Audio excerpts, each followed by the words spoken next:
Welcome to the TEPSA Fast 15 Just-in-Time Learning. My name is Tamara Letter, and I'm so excited to join you today to share my passion for kindness with you.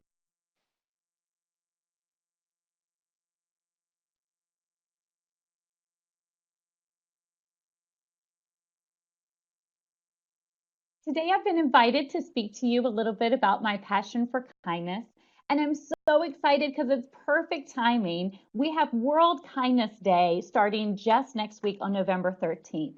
And we all know that any time is a great time to showcase kindness. But this month in particular, with World Kindness Day, is a great day to spotlight kindness in your classroom, in your school, in your district. And one thing that we try to do is to get people to see their potential as a kindness cultivator, as someone who can dig a little bit deeper and plant those seeds of kindness and then continue to patiently watch them and nurture them as they grow into global gardens that we can all enjoy within one another. So I wanted to share a little bit today about my journey as a kindness cultivator. And my journey actually starts with my 40th birthday. I decided that I wanted to do something a little bit different and unique for my birthday. And I decided to do 40 acts of kindness and write stories about every single act of kindness that I did. So I started carrying little bags of change with me just in case I had an opportunity to put them in the candy jars at the grocery store. I would look for ways that I could maybe leave coupons for other people, or even something as simple as smiling at somebody as they passed me to go into a building.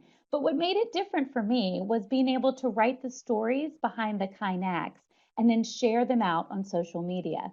So I created my very first blog using a WordPress platform, and I started sharing and talking about kindness. And it was definitely stepping out of my comfort zone a little bit because at the time, a lot of people weren't really talking much about kindness, and many of my stories seemed a little simple. But I really felt like the more we talk about kindness and the more that we showcase and share the things we're doing, that we could spark ideas for other people. So as I completed my 40 acts and I started to keep writing and doing more acts of kindness, I started to wonder, wow, how can I bring this in the classroom? I've been an educator for 20 years. I'm currently in a role as an instructional coach and technology integrator. And I was just wondering, how could I take my passion for kindness and bring it into the technology integration that I do with my teachers on a daily basis, and be able to have them also reinforce some of their academic skills, such as reading and writing and communicating. So I decided to start a little kindness blogging club and had some students nominated by their teachers to join me in the afternoons. And the students would share their stories as a guest blogger on my blog. And they would write about times that they were kind to others or times that people had shown kindness to them. And then we shared our stories with the world to get feedback, to see what other people thought about not only our stories, but our writing. And we discovered that the more that we wrote about kindness, the better our skills became for communicating and even collaborating as students were sharing stories with one another and helping them with the blog sites as they encountered different things with posting and publishing. So the more they started to write, I started thinking, wow, what else could I do to bring kindness into the classroom and to spotlight it in other ways? And I was talking with another teacher who said we should do some kind of kindness project. So we started to evolve this idea of having a kindness passion project. Now, it's really interesting because this concept of passion projects is not new. It goes along the lines of Genius Hour or coming up with a driving question that you want to have answered. And the question that we were trying to answer was, if you had $10, how could you change the world? Now, we know that you don't need money to change the world and you don't need money to be kind. But what if someone gave you money and you had the opportunity to use it to bless someone else? What would you do? How would you go about making the decisions needed to pick the person that you would bless or to design the project yourself? So we ran with that question and we decided to write a creative classroom grant for the Hanover Education Foundation, which is our local grant funding organization. And we were so delighted when we found out that our project was fully funded to provide money to purchase kindness themed books and art supplies and different materials that the kids could use to read and write and communicate. And off we went into making these lessons for our students. So once we started our year, we kicked it right off with creating kindness journals, where we took just a normal composition book and we decorated it, allowed the children to have free choice in their decorating. And inside the pages of that kindness journal, the students were encouraged to celebrate Monday, as Sean Galliard would say, to jot down in their journal each Monday something that they recalled from the week before or even the weekend of kindness, ways they had been kind, someone had been kind to them, or kindness they had just seen in the world. And we discovered that the more that the students wrote about kindness in their kindness journals, the more they started digging deeper into grappling with these big concepts of empathy and compassion and how they could see their role in doing different kind acts for others. So we started doing different lessons throughout the year, and then it was time for us to start rolling out our big kindness passion projects. So we started our first lesson with reading this book, Ordinary Mary's Extraordinary Deed. And it's a beautiful little story of a girl who does one simple act of kindness that impacts her neighbor, and her neighbor takes that and does another act of kindness that impacts 5 people. And then the story continues to follow the path of one of those 5 people as they do an act of kindness that impacts 5 people. And it continues on and on. And by the time you get to the end of the story, you realize how, in just a short amount of time, ordinary Mary, her one act of kindness became this extraordinary blessing that impacted billions of people in the world. And so, as we read the story, the students were just captivated by the storyline, by the illustrations, and then we told them that they were going to transition themselves from ordinary Marys to doing extraordinary things, and we were going to help pay for it. And when we pulled out the $10 bill to show our students and to tell them that every single person in the class was getting $10, you could hear the gasps of surprise, see the joy on their faces. I work in a Title I school, so our students are not used to seeing this kind of money anyway, much less being given it in the classroom to create their own project. It was phenomenal. So we gave them these $10, and before we dove into just spending the money, we had to figure out, what are we doing? So we put the kids in collaborative groups and really honed in on, who do you want to bless and what do you want to do? What are your passions? Could you align a project with your passions? If you love football, would you want to do something for your football coach? If you love riding the bus and you love your bus driver, maybe you want to bless your bus driver. And what kind of things would those people really enjoy? And what could we give them to make them feel appreciated and to let them know that we care? So our students brainstormed in small groups and collaborated with one another, and then they had to move to the next stage of planning and research. So we gave them little pieces of paper to glue into their kindness journals, and it followed the scientific method in a way. We kind of merged that concept of a scientific investigation with kindness passion projects. The students wrote their materials and their procedures and their process and reflections and all of that in their journal. And they discovered really quickly that $10 does not buy a lot. So they had to use some critical thinking in figuring out what they could do with the money that they had. So our lessons continued, and our students had the opportunity to actually put their ideas into practice, and they became kindness cultivators. Many students completed their projects at home during spring break.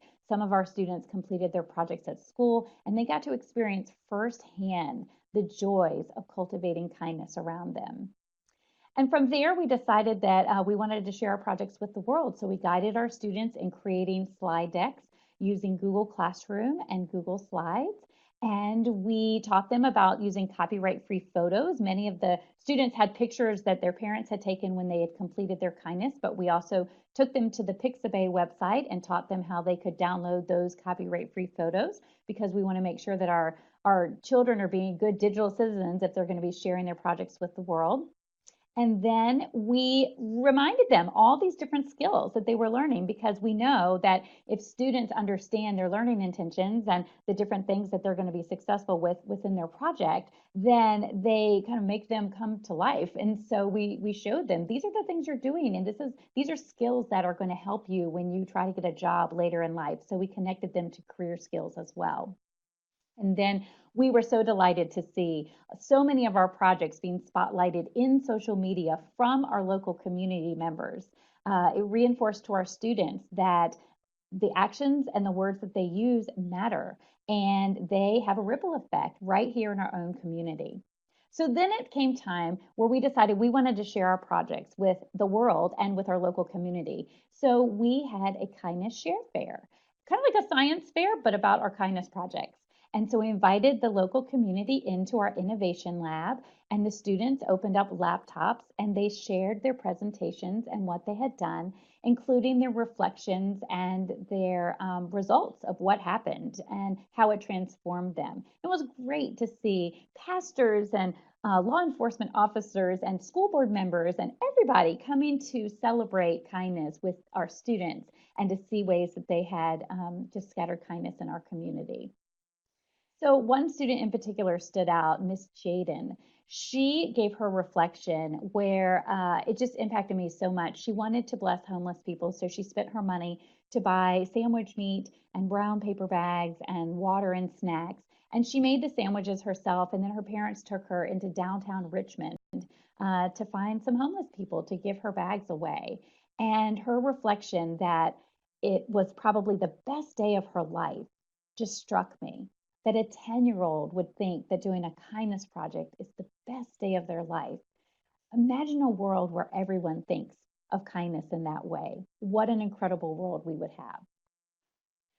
So, following our Kindness Share Fair, we put our projects on a website, and the website link is shown there, where you can actually see all the projects we've done for the past 3 years. We have scaled our projects. Last year we actually had 3 classes that were participating in this, and I know of other schools and districts across the U.S. that are also cultivating kindness in this way. There's even school districts where they are finding different funding sources to give an entire grade level money to fund their passion projects, which is so exciting to see these ways that our students can communicate and collaborate and have critical thinking skills spotlighted with kindness and technology integrated within that. So we always end our day together talking about our call to action, and our kindness share fair was the same. We asked our participants to take a post-it note and just share how our projects inspired them and how they are going to show kindness in the world too. And as you can see, we had many people just transformed by our projects, and new ideas that were spotlighted of things that they can do to show kindness to others. So even if you're not ready for a full-fledged kindness passion project unit to cover the course of several months, you can easily do a call to action board to see and get ideas from other people of how you can showcase kindness in your building or even in your district. So for me, I love to cultivate kindness everywhere I go, and I feel so passionate about it that I actually wrote a book called A Passion for Kindness. It was just published on Valentine's Day of this past year, and the Kindness Passion Projects are just one of many stories that fill the pages of this book. So I encourage you to check out the book if you like, or to think about the different things that are embedded within this idea of cultivating kindness. And if you would like to connect with me personally, you can find me on Twitter. My handle is at Tamara Letter. I'm also on Instagram with the same handle. We have a kindness Facebook group that you could join called A Passion for Kindness. We post social media posts of kind things that happen in our world. And you can also connect with me on my website. That's www.tamaraletter.com. So I want to thank you for allowing me these 15 minutes to spotlight my passion with you. And I think Todd Neslany has something to I share. do. Thank you, Tamara. That was fantastic. I love listening to you. And your book, just so all of you that are listening, I've read it. It's amazing. So check it out. But my name is Todd Neslony. I am the Director of Culture and Strategic Leadership right here at TEPSA. And before we let y'all go today, I want to tell you that If you go to TEPSA.org and search kindness campaign, you will find access to stickers that you can put on bathroom stalls, mirrors, classroom doors. They're fantastically designed. They've got all these kindness sayings that you can put around your school today. It's incredibly inexpensive, and my favorite part, they all come in English and Spanish. So you can go get those for your school today by visiting TEPSA.org and searching Kindness Campaign. Thanks again, Tamara, for an awesome lesson. And thank you, everybody, for checking out these 15 minutes of greatness. And make sure you check out as we share more here in the future. Thanks so much for having me. Great to see you.